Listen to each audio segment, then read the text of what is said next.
Hello everyone, good evening. Today I will start for 10th class, chapter 2, exercise 2.1, 2, question number first.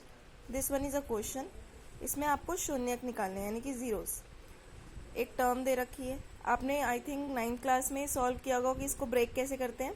इसको break करने का तरीका होता है, अगर मैं इसको नॉर्मली प्लस या माइनस से सॉल्व करूँ तो ये वाली डिजिट आए और मल्टीप्लाई करूँ तो ये वाली डिजिट आए. ये वाली डिजिट भी इसके साथ मल्टीप्लाई करके, जैसे ये 1 है, 1 8 जा 8, तो मैं मल्टीप्लाई करूँ तो 8 आए. अब जैसे देखो -2x है, 4 में से 2 जाएंगे तो ही -2 आएगा ना, तो -4x + 2x. ब्रेक सही किया. इसके बाद आपको इसमें से कॉमन निकालना होता है. दोनों में कॉमन क्या है? x. एक x बच गया, -4 का माइनस का माइनस और 4 का 4. ठीक है, क्योंकि x तो मैं कॉमन निकाल चुकी हूँ. ये 2x थे, एक x कॉमन आ चुका है, एक x ये रहा. इसको ब्रेक करोगे 4 × x होगा, x कॉमन निकल चुका है, 4 ये रहा. ऐसे ही इसमें कॉमन निकलेगा, 2 के इसमें 2 कॉमन, x अंदर. अब ये 8 कैसे आएगा? 8 ऐसे ही तो आएगा, 2 × 4.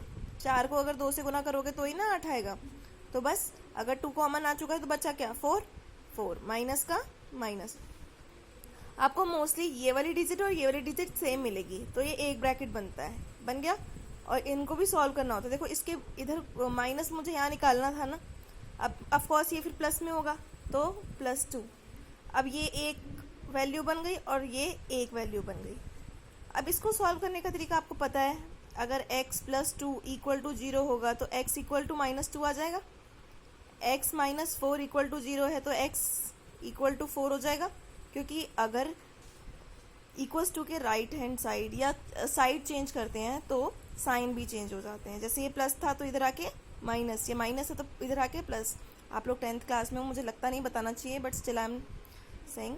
देखो माइनस वाली मोस्टली डिजिट बीटा होती है और अल्फ़ा, ये देखो ये अल्फ़ा का साइन है, ये बीटा का साइन है. अल्फ़ा की पॉजिटिव वाली सिग्नेचर होती है. चलो मैंने आपको कल क्लास में ये चीज़ बताई भी थी. सम ऑफ स्क्वायर, शून्यक का योग. शून्यक का योग यानी कि अल्फ़ा प्लस में बीटा. अब शून्यक, पहले मैंने अल्फ़ा निकाला, अल्फ़ा की जगह अल्फ़ा रखो और बीटा की जगह बीटा रखो. इसको सॉल्व कर रही हूँ, फिर मैं उस साइड जाऊँगी. प्लस माइनस माइनस, 4 में से 2 गए 2.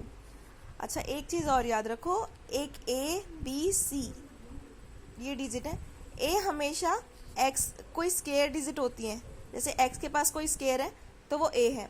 इस वाली में A क्या है? x के पास क्या है? कुछ भी नहीं, तो 1 होता है. A कितना है? 1. और B कितना है? x वाली डिजिट को B बोला जाता है, तो ये -2. C कितना है? -8, तो -8. अब इसको सॉल्व करने का तरीका ना, एक देखो, अगर मैं अल्फ़ा प्लस बीटा करती हूँ तो ये = आएगा -b. ध्यान रखना, -b/a. और मैं अल्फ़ा इंटू बीटा करती हूँ तो क्या आएगा?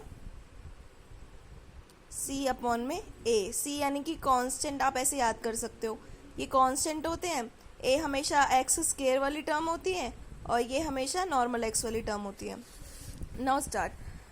अब b क्या है? -2, तो -2 रख दिया. और ये माइनस जो कि फॉर्मूले में ही है, वो माइनस यहाँ साथ में आएगा. माइनस माइनस प्लस, तो ये 2 आ गया. नेक्स्ट अल्फ़ा इंटू बीटा मैंने क्या बताया? c/a. c क्या है? -8. इसमें माइनस नहीं है तो आप गलती से मत लगाना, ये मोस्टली गलतियाँ होती है. अच्छा अल्फ़ा इंटू बीटा पहले देखते हैं. अल्फ़ा कितना था? 4. और बीटा कितना है? अल्फ़ा कितना है? 4. और बीटा कितना है? -2. तो -2. 4 2 जा 8, माइनस में आएगा. क्यों? क्योंकि 2 माइनस में था. ऐसे ही ये सॉल्व करोगे, -8/1 -8 ही है ना. अगर ये वाली डिजिट आपस में बराबर है और ये वाली डिजिट आपस में बराबर है तो ये वैलिड टर्म है. ठीक है.